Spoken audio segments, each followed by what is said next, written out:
अफगानिस्तान से अमेरिकी सैनिकों की वापसी के साथ ही तालिबान ने देश के 85% हिस्से पर कब्जे का दावा कर दिया है।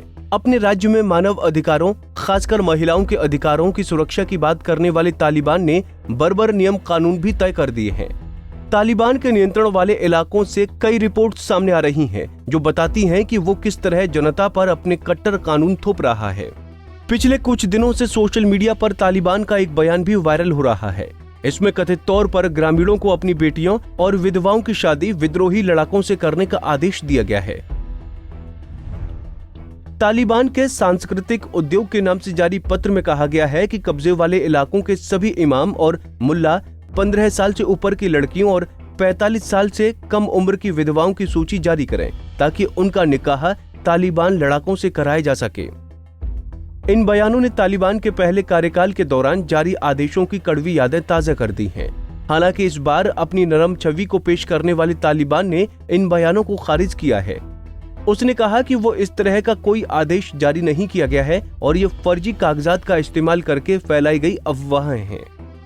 तालिबान भले ही इन बयानों से किनारा कर ले, लेकिन कब्जे वाले इलाकों में रहने वाले लोगों का कहना है कि सोशल मीडिया पर वायरल हो रहे दावे सच हैं।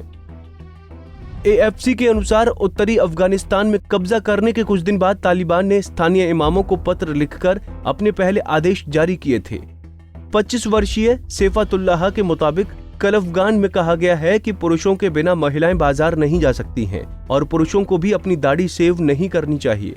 उन्होंने कहा कि विद्रोहियों ने धूम्रपान पर भी प्रतिबंध लगा दिया है और चेतावनी दी है कि नियमों का उल्लंघन करने वाले से गंभीरता से निपटा जाएगा। ऐसे ही आदेश अन्य इलाकों में भी जारी किए जा रहे हैं। पिछले महीने तालिबान ने शीर खान बंदार पर कब्जा कर लिया था। एक स्थानीय फैक्ट्री में काम करने वाली सजेदा ने AFP को बताया कि कब्जे के तुरंत बाद तालिबान ने महिलाओं को घर से बाहर न निकलने का आदेश दिया।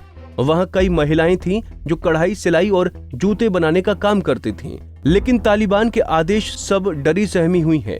हालांकि शहर में तालिबान के आने से पहले ही सजेदा भागकर कुंडुज आ गई थी, क्योंकि उनके मुताबिक तालिबान के शासन में काम करना उन जैसे लोगों के लिए संभव नहीं हो पाएगा।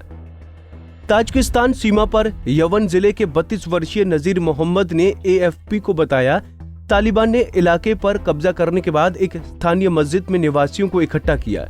उनके कमांडरों ने हमें बताया कि रात में किसी को भी घर से निकलने की इजाजत नहीं है। उन्होंने अफगान ध्वज के रंगों का जिक्र करते हुए कहा कि कोई भी शख्स, विशेष रूप से युवा, लाल और हरे रंग के कपड़े नहीं पहन सकता है। मोहम्मद नजीर ने बताया, तालिबान के आदेश के मुताबिक हर किसी को पगड़ी पहननी चाहिए और कोई भी आदमी दाढ़ी नहीं बना सकता है। 6ठी कक्षा से आगे के स्कूलों में आने वाली लड़कियों की पढ़ाई पर रोक लगा दी गई है। आपको बता दें कि अफगानिस्तान बेहद रूढ़िवादी देश है और यहाँ के कुछ ग्रामीण इलाके तालिबान की निगरानी के बिना भी इसी तरह के नियमों का पालन करते हैं, लेकिन तालिबान ने इन रूढ़ियों को और भी कठोरता से लागू करने की घोषणा की है।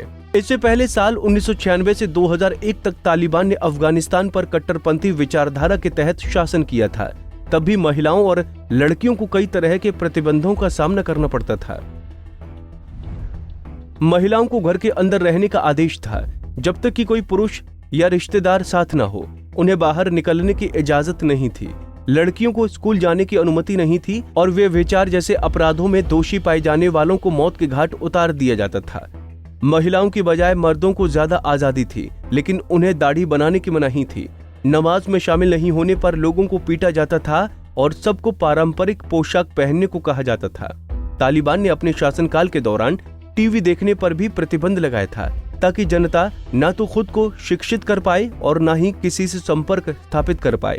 तालिबान की आलोचना भी गंभीर अपराध थी, जिसकी सजा मौत के तौर पर भी मिलती थी। हमसे जुड़े रहने के लिए हमारे YouTube चैनल को सब्सक्राइब करें और नई वीडियो की नोटिफिकेशन के लिए बेल आइकॉन को दबाएं। अगर आप ये वीडियो Facebook पर देख रहे हैं तो लाइक जरूर करें और ज्यादा से ज्यादा शेयर करें। धन्यवाद।